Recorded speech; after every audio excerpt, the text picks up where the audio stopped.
Price எல்லாரும் கர்த்தருக்கு சோத்திரம். இன்று கர்த்தர் நம்மோடு பேச விரும்புகிற வார்த்தை, கர்த்தர் இன்று உன்னை மேன்மைப்படுத்துவார். ஆமீன். எல்லார் கண்களுக்கு முன்பாக கர்த்தர் உங்களை மேன்மைப்படுத்த போறாருங்க. இது யாருக்கு சொல்லப்பட்ட வார்த்தை? நான் யோசுவாவுக்கு சொல்லப்பட்ட வார்த்தை. நான் மோசையோடு இருந்தது போல உன்னோடும் இருக்கிறேன் என்று இந்த இஸ்ரவேல் ஜனங்கள் எல்லாரும் அறிந்து கொள்ளும்படியாக இன்று அவர்கள் கண்களுக்கு முன்பாக உன்னை மேன்மைப்படுத்துவேன் கர்த்தர் சொன்னாருங்க.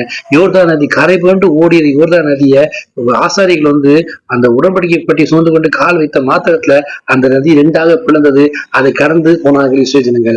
அந்த பிரகாரமாக இன்றைக்கு கர்த்தர் உங்களோடு பேசிக் கொண்டிருக்கிற வார்த்தை, உங்களுக்கு எதிராக அநேக பிரச்சனைகள் கரை போன்று ஓடுகிற யோர்தான் நதியை போல கடக்க முடியாம அடுத்த லெவலுக்கு போக முடியாம அநேக காரியங்கள் உங்களுக்கு தடையா இருக்கலாம்.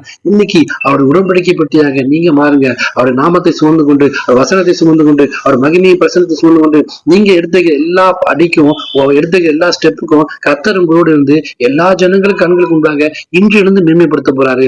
இது வரைக்கும் நீங்க தோத்து போனது, அவமானப்பட்டது, எல்லா இடத்துல எல்லாத்துக்கும் பதிலாக கர்த்தர் எல்லாம் அந்த காலம் முடிந்து விட்டது. இனி 2026 ஆரம்பித்து விட்டது. கர்த்தர் உங்களுக்கு வாக்குத்தத்தமா கொடுக்குறாரு. இன்று நான் மோசையோடு இருந்தது போல, யோசுவா இருந்தது போல உங்களோடும் இருக்கிறேன்னு கர்த்தர் சொல்றாரு. எல்லா கண்களுக்கும் ஆச்சரியப்படுறாங்க.